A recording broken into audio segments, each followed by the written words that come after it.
All right, well, this should stir up some disagreement today, and I'm looking forward to see all of the live comments and the mudslinging that's going to happen in the comment section today.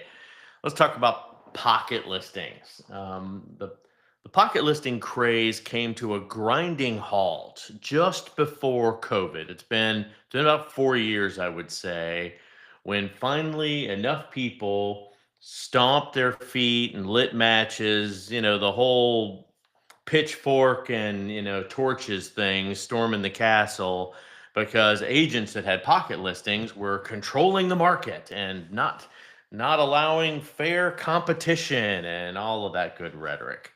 I don't really care what your opinion is on it. We're going to talk about they exist, what's going to keep you out of trouble, what's going to get you in trouble, and understanding what a pocket listing truly is. Why would a client even make this opportunity for this? And is the agent representing it well to the client to keep themselves out of a lawsuit too? So let's dive in to the secret world behind the pocket listings.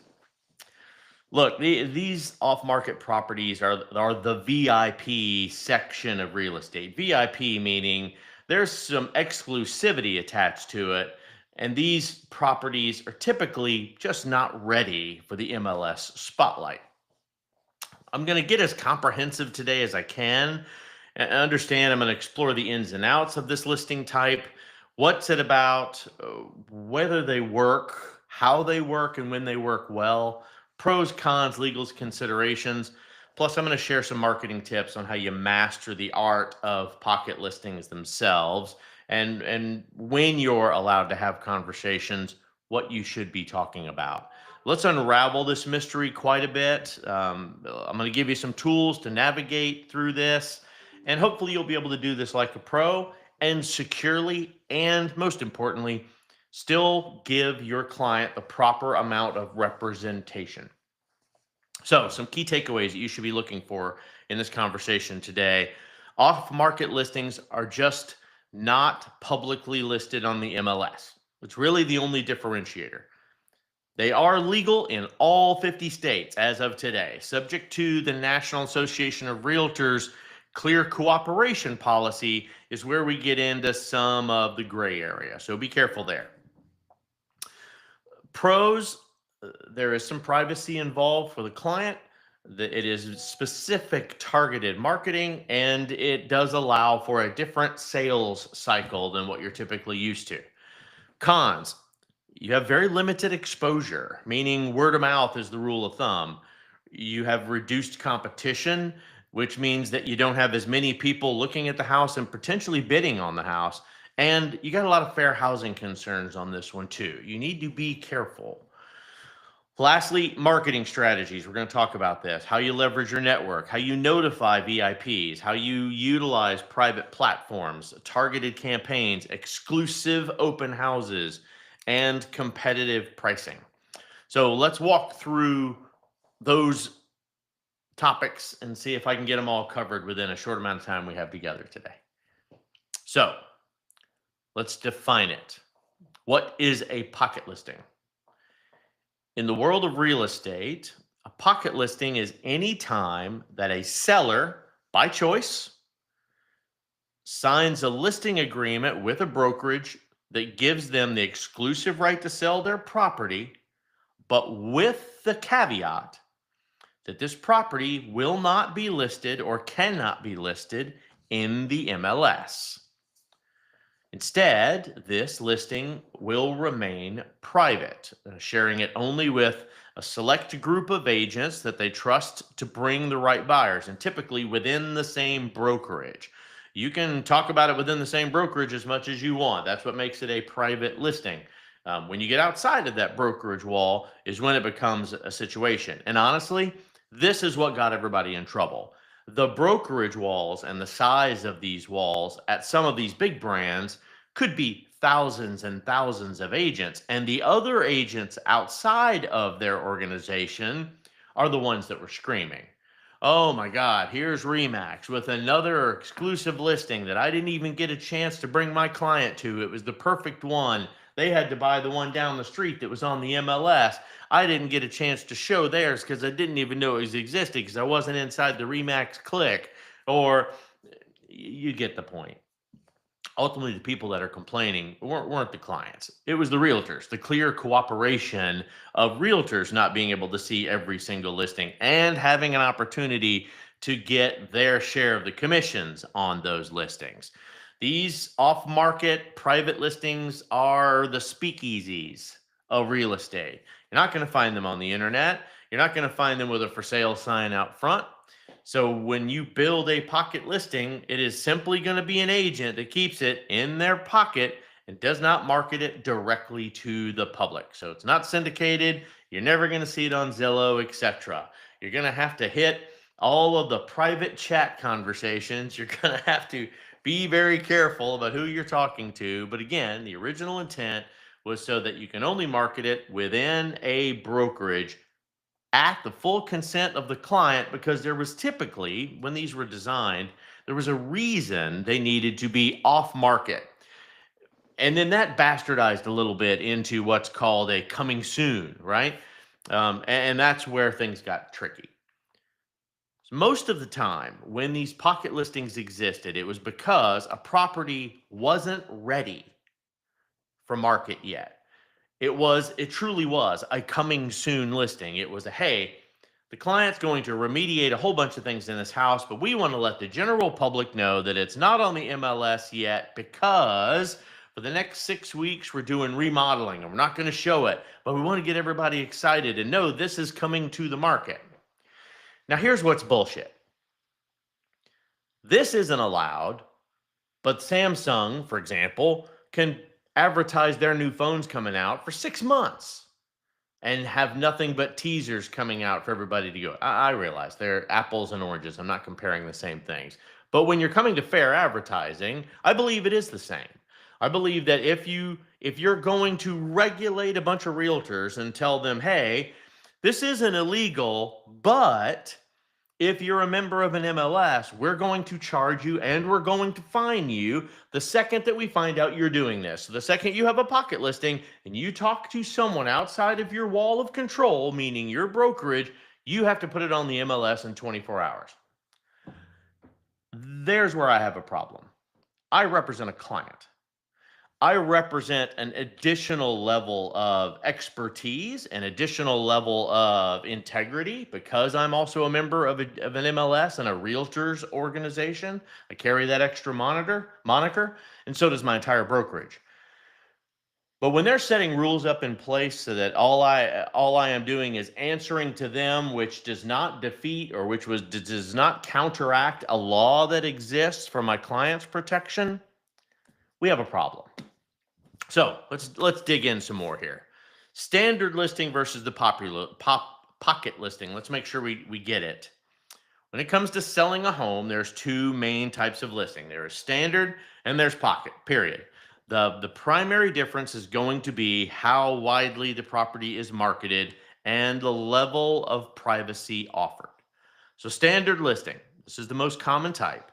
This is where a seller works with an agent or a brokerage to actively market the property via the public MLS, open houses, various online and offline channels, aiming to maximize the exposure. This is about the aperture of people that get a chance to see my property when it's being listed through my representative agent that I'm working with, and attract competitive buyers. This is not a FSBO.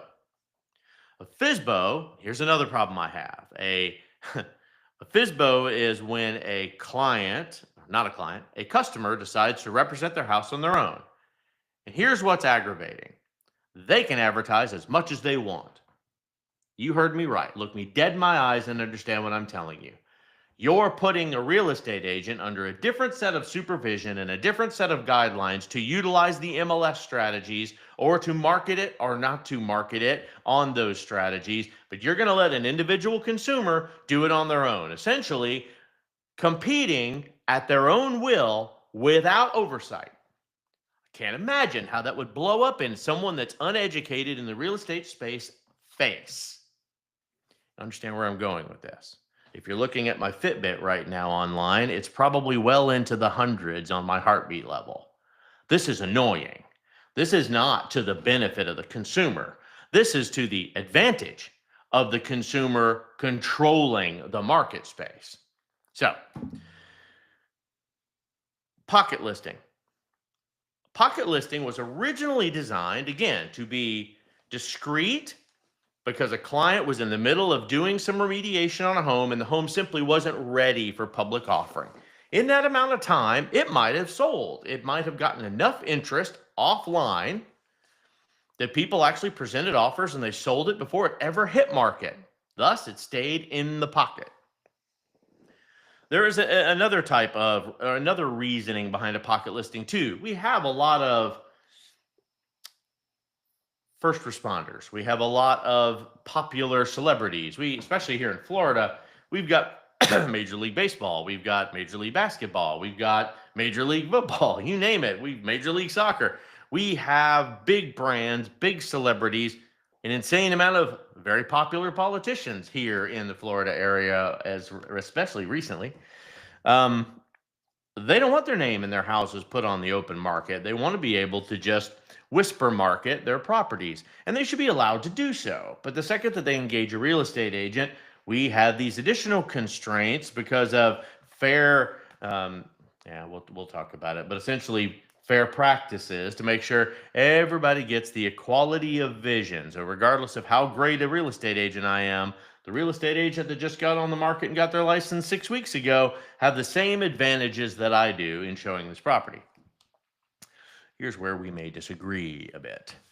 So the agent will not share the listing with an MLS during pocket strategy, must remain discreet, and again, in accordance to the rules of play, can only advertise it within the circle of their brokerage. And they can't share pictures. They can't put it online as a coming soon.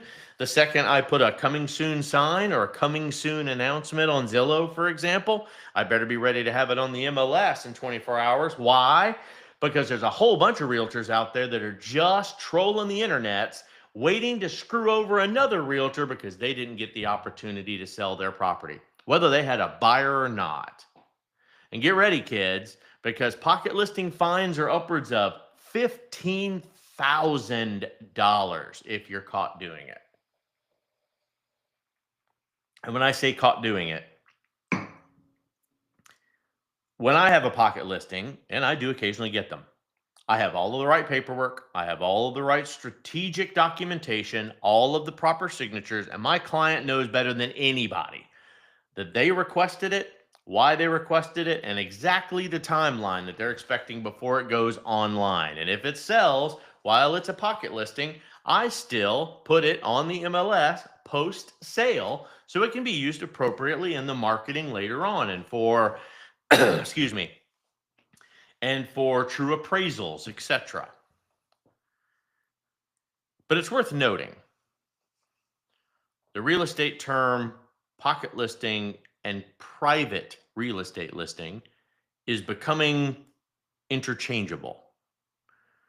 The more that you're dealing with high power executives, high power celebrities, people that don't want their name or their business publicly listed in a world of social media where there is no privacy. I've got a microphone, a high definition 4K camera, and everything in my house listens to me. If I started speaking to my plugged in device of choice, it would start playing me holiday music, light my Christmas tree up inside the house, and start sparkling my lights of joy outside my home.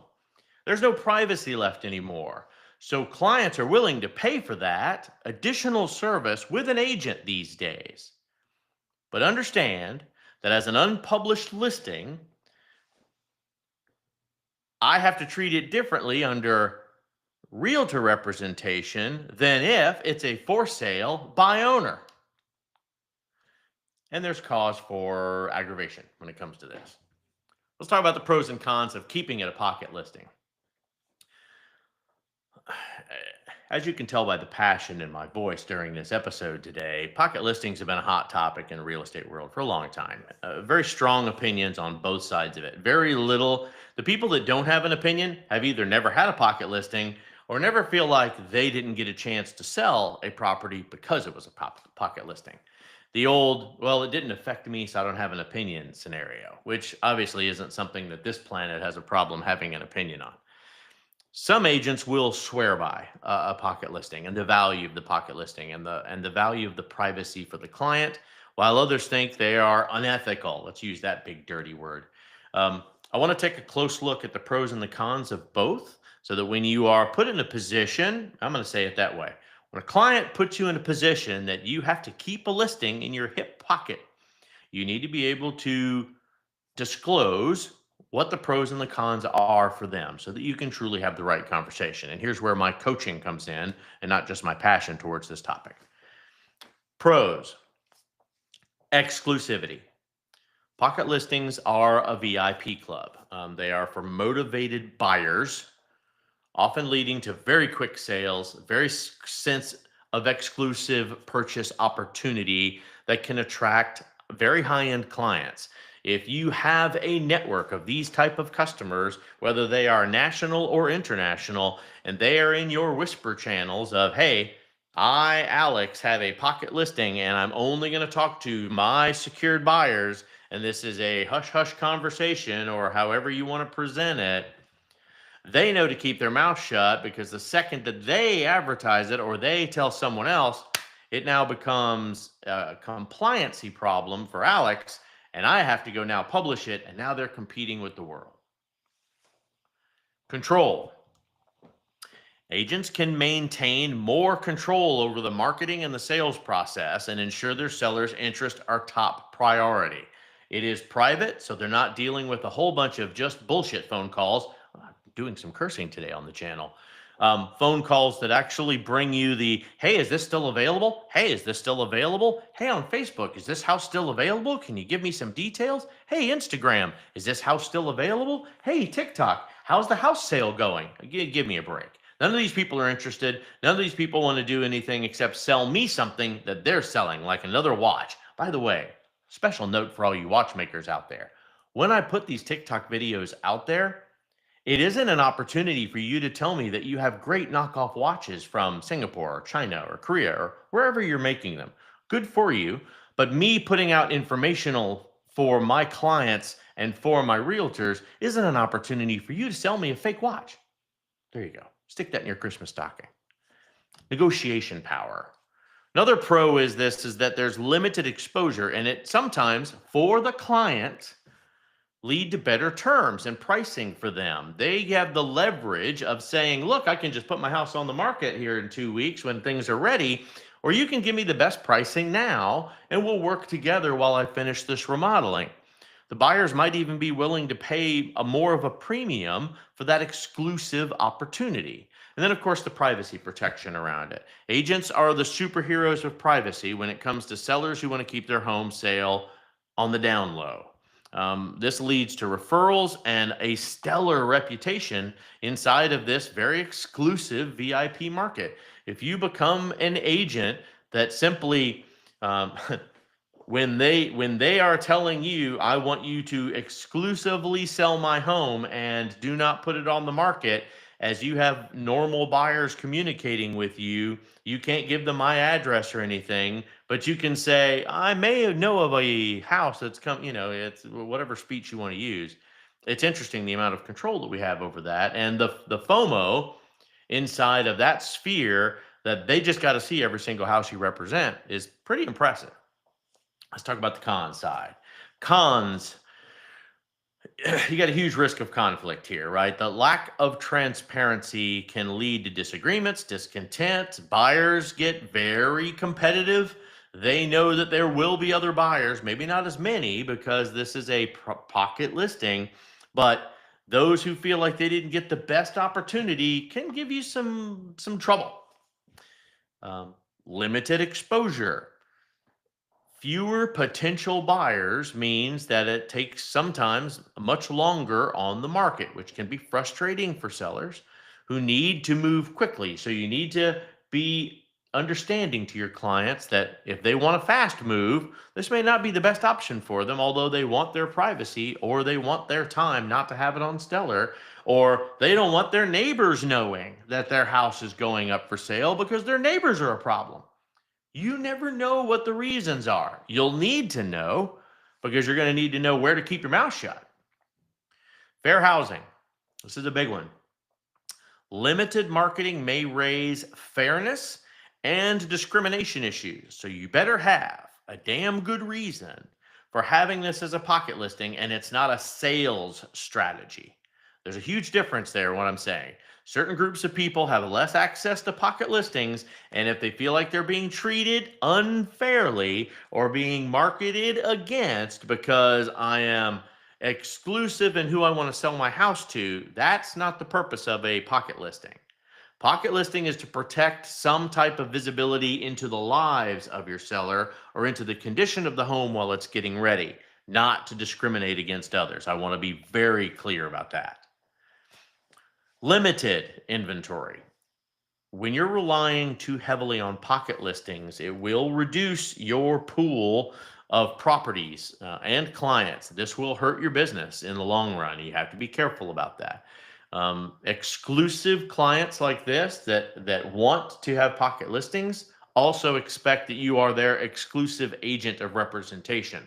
So you're going to spend a lot of time in whisper mode talking about nothing else other than this house and farming, your internal private sphere for this and only this.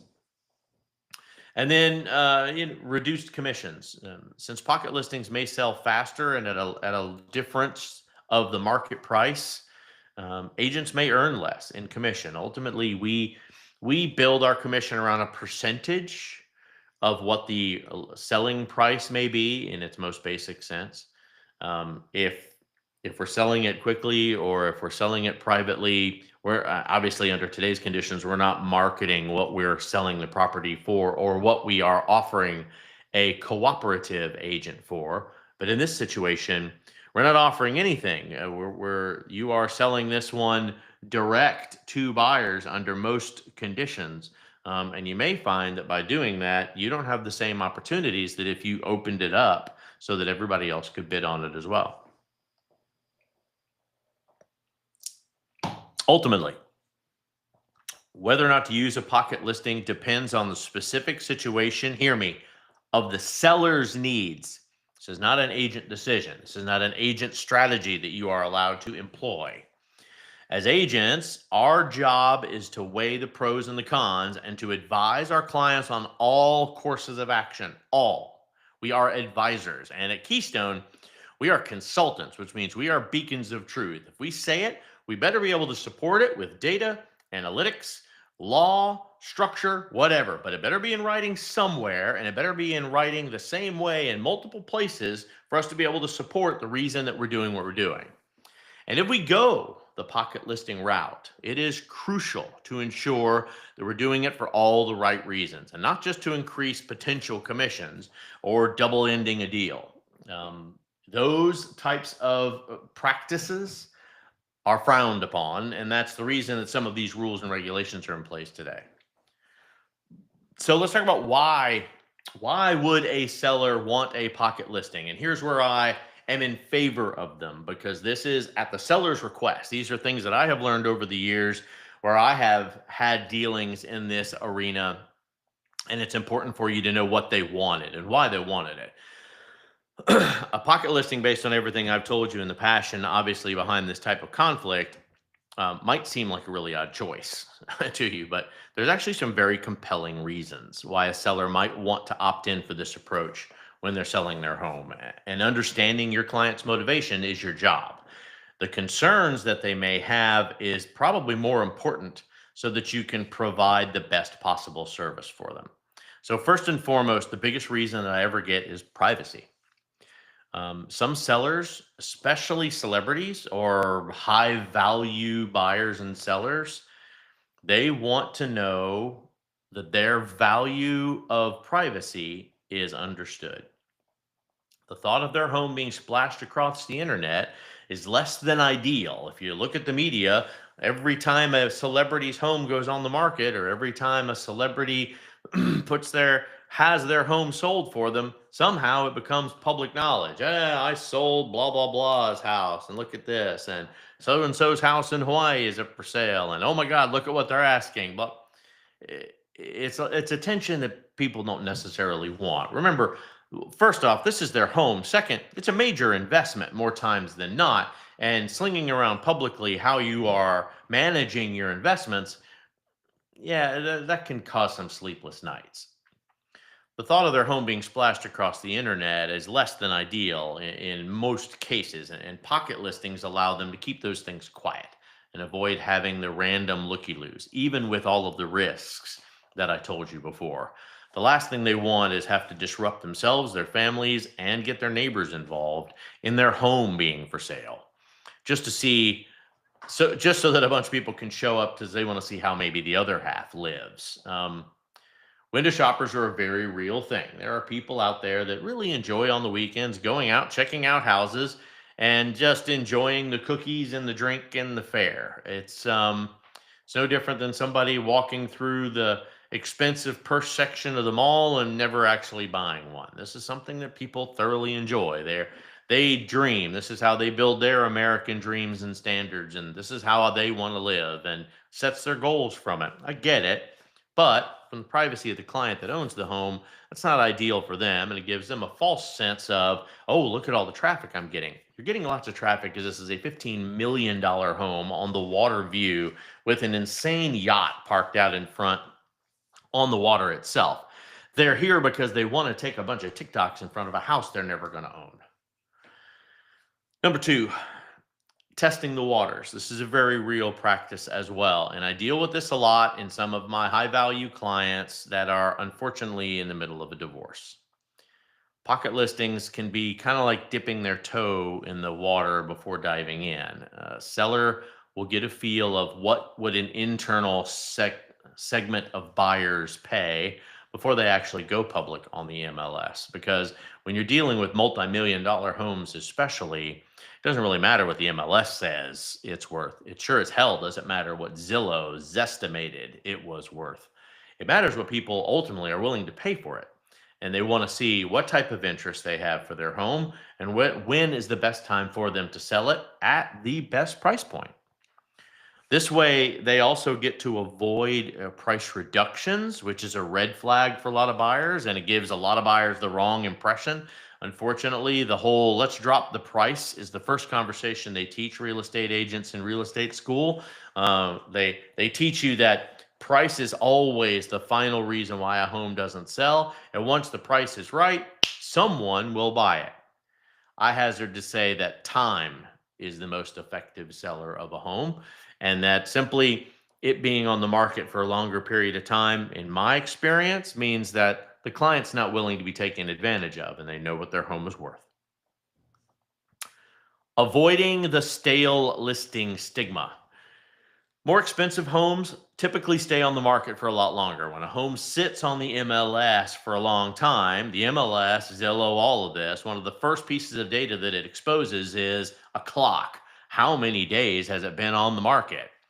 Pocket listings allow sellers to avoid this entirely, and they can protect their property's reputation. So ultimately, if and when the property does sell, and it will sell, I get to put it on the MLS the same day. So they don't get a ticking time clock as to how quickly or how long it stood on the market.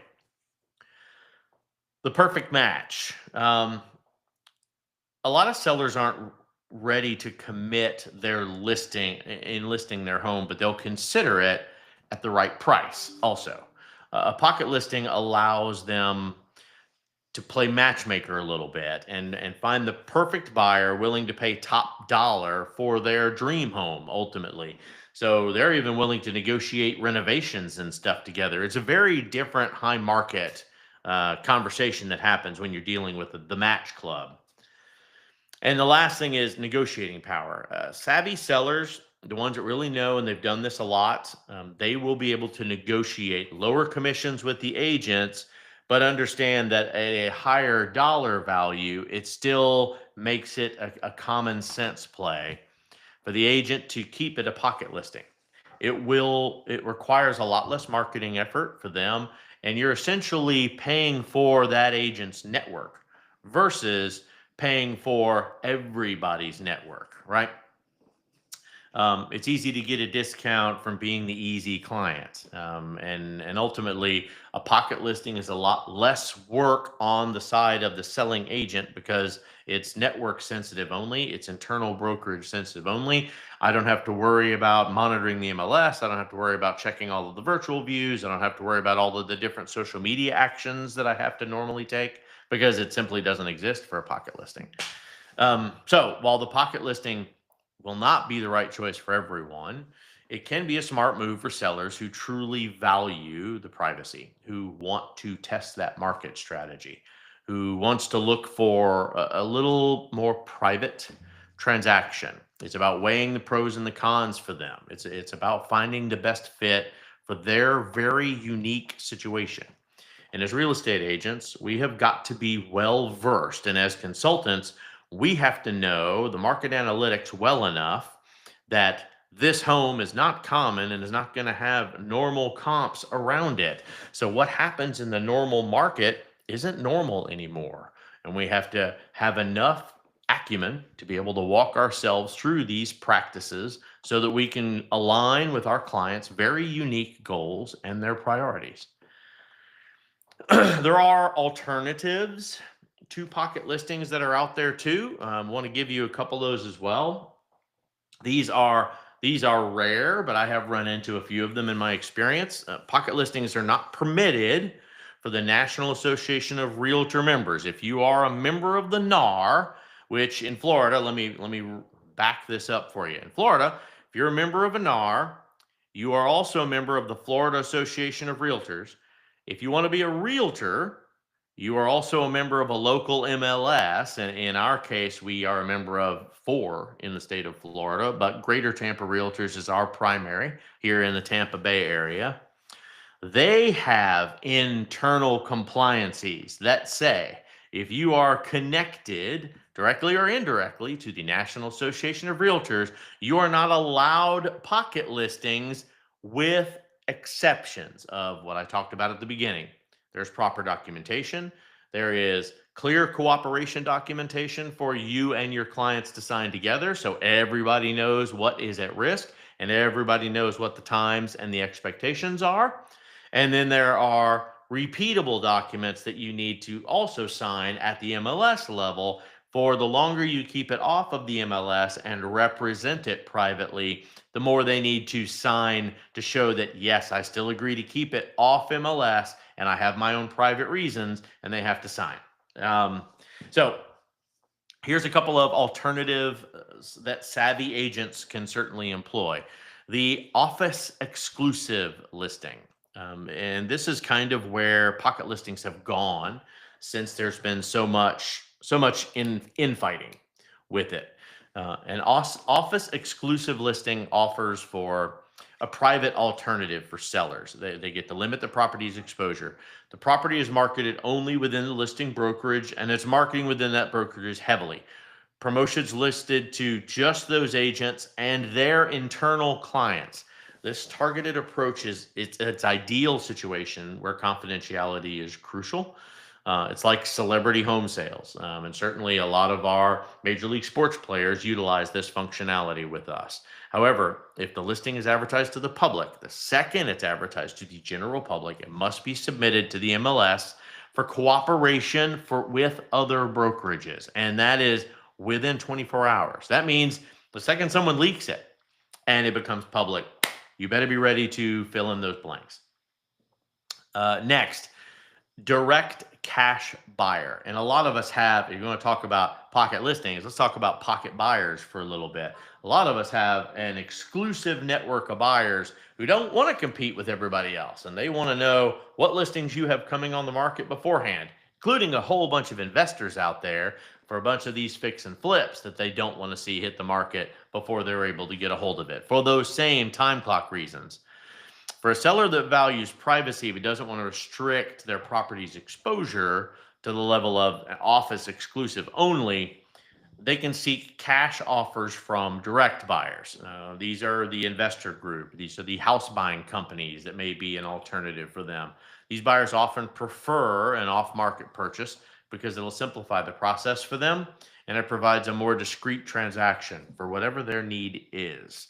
So whether you're choosing a standard listing, pocket listing, internal office exclusive, or even a direct sale representation, it's all going to depend, once again, on your client's very unique situation and that they are in agreement that this is in their best interest. Ultimately, it's their idea and this is what they want, and there's no talking them out of it. It needs to get to that extreme before you use this method, any of these methods.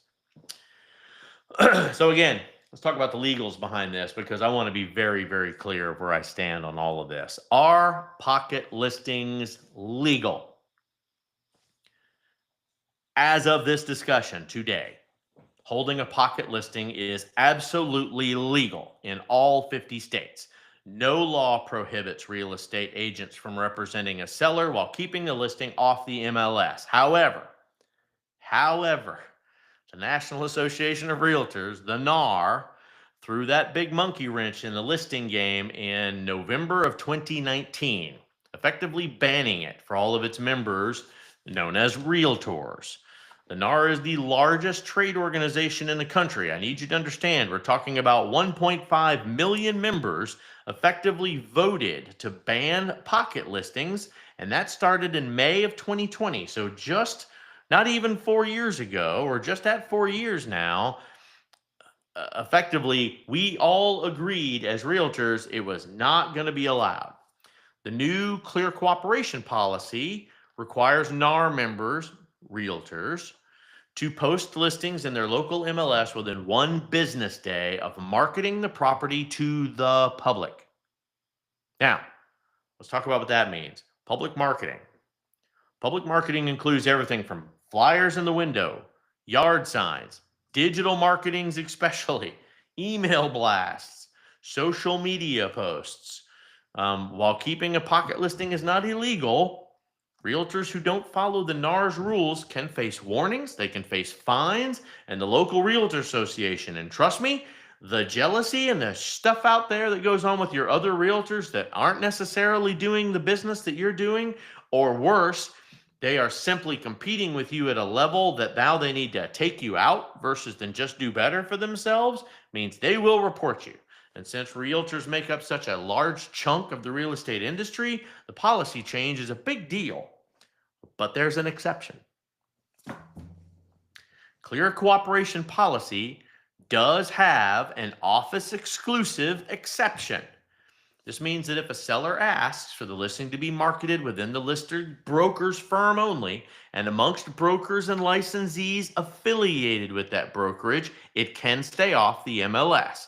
Additionally, the listing must be filed appropriately. There is a special form for that. It has a certification that has to be signed by the seller that they don't want the listing specifically shared on the MLS. So ultimately, you're not sharing it on the MLS, but the MLS needs to know that it's not being shared. Which brings us to ethics. We could talk about this one all day. I promise to keep this within the time limit that we've shared, but man, the ethics conversation. The amount of realtors that are out there right now that I simply don't enjoy working with, you know who you are. The ethical violations that I see you pull day in and day out. The crap that I hear you spew to me over the phone before you know my level of recognition or my level inside of the industry is abysmal. You don't know what you're doing. Most of you don't have brokerage support. Most of you don't have a broker day to day even keeping you on a lead so that you don't get yourself into trouble. And for the sake of all of us, you're representing us poorly. Do better. I preface with that so that I can tell you this. The ethical limitations behind a pocket listing. Pocket listings can limit transaction transparency since only one agent would be representing all sides of the transaction. So you better know what you're doing. There's a reason that dual agency is not allowed in the state of Florida because these kinds of things got dirty and people didn't play well and people didn't play well with others. And there were under the table conversations and under the table movements of money too. So all of this came to a grinding halt. The good essentially suffered for the bad. Now our clients are having to pay for a bunch of realtors not doing shit above bar, including the NAR lawsuit that's been going on now for multiple years that is finally coming to a close. You're the reason that we're going through this. So take responsibility for it, fix it, re-educate yourself, and start working with a brokerage that knows what they're doing and that's going to support you and keep you in a position above bar. Pocket listings invited discriminatory practices, or ultimately it was disproportionately limiting access to certain houses for certain groups of people, such as those that are protected under the fair housing laws. And let's face it, we all have those clients that really have a problem being open, honest, and legitimately out of the way when it comes to selling their home. There's a reason we don't allow owners at the houses whenever we do inspections, whenever we do showings, whenever we do open houses. We don't want their personal opinions. Or hell, recently, let's make it this simple. I don't want their personal political beliefs getting in the way of selling the home to a family that might have come from another regime or from another political belief. It's ridiculous what people will put in their heads to keep them from selling their home from someone that they may or may not even like, but they don't even know. And then for sellers, pocket listings can restrict the potential buyer pool, which means it's not in their best interest. If they've got good reasons, let them have it, but you need to be honest with them. You need to tell them, if you have certain needs for me to sell this property quickly, then we're going to have to open the market and we're going to have to open the visibility. Sure, pocket listings can absolutely be a useful tool for sellers who need the privacy or need the additional time to get it on the market. And once they have it ready, they need to know that maybe there are some buyers lined up ready to see the property. But the general consensus among the NAR, 1.5 million people, and many individual agents for that matter, is that they need to be used sparingly and with caution and within the rules. Don't cheat yourself and don't put your client in a situation because you've talked yourself into the possibility of a higher commission, or worse, they've talked you into a possibility of a higher commission. Check with your state's real estate commission for the most up-to-date information on this because it will change. It is obviously up for debate again because of the NAR's policies. I have very recently been at state level meetings where I am listening to the back and forth on all of these clear cooperation rules. And I am telling you, things are gonna change. One thing's for sure. Clear cooperation is definitely shaking things up in the world of off-market listings. So be careful and make sure you know what you're doing. As far as I'm concerned, my business, my practices, pocket listings have been a staple in the real estate industry. I've seen it. I haven't been fortunate enough to have a ton of them, but the ones that I have had were exclusive to the client's needs and sold exactly as the client wanted them to. They're likely not to disappear soon. If there is a whisper, and why this is coming up today, that we've gone from 10% of the selling market to being off market to probably closer to 40. And if that's true, obviously it's very difficult to prove that number because no one's tracking it. But if that's true, answering the question of what a pocket listing is starting to evolve again. There's always going to be an opportunity for an agent to tap into an exclusive world like this, no matter what shape they take. which direction they go at the national level, there's always going to be sellers who value the privacy and the VIP status, and they know it's not illegal, so they know agents can find a way. Savvy agents, experienced agents, those of us on the consulting side, we're interested in pocket listings. This helps us to expand our network, find those hidden treasures. We have access to listings that simply will never hit the market and will never be reported into normal market analytics. And personally, I've seen some amazing houses that I've asked myself, how has this house ever bought and sold 15 different times and no one has it on record other than private tax documents? If you've ever thought about slicing off a piece of the exclusive listing pie, there are tons of opportunities out there. You're going to need gumption, you're going to need hustle and stellar networking skills. Get out of your office. You heard this last week. I feel like I'm repeating myself. I saw it myself on TikTok saying this. Get your butt out of the chair and go network with people. People own houses. Real estate agents don't. You need to get your ass out there and start talking to people and getting the work done. If you're not tapping into this as a strategy, there's probably a reason for it. If you don't have a network to support it, what good are you going to do for the client?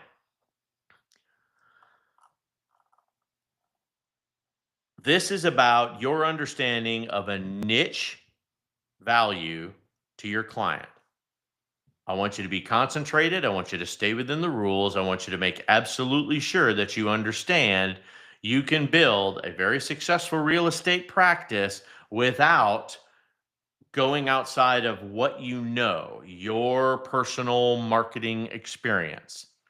There's a ton that argue today, even at a state level, the pocket listings have grown dramatically. If that's true, then you need to start expanding your buyer network so that you can ask them directly, are you interested in any listings that I find that may be exclusive within your price point? I want everybody to have a great holiday season. We will be taking some time off from the show during the holidays. It takes a lot of production effort and a lot of video time and personal preparation for me to get ready for these. We will be doing some quick videos throughout the holidays just to make sure that we don't get forgotten before the 2025 season. But happy holidays to all of you. Regardless of which version of this holiday season you practice, enjoy the time with your family and the privacy that you've all worked so hard to work towards. Keep your business growing and don't let that sleep while Santa Claus is waiting for sleeping kids. Have a great day. Appreciate you very much. Good luck and good business.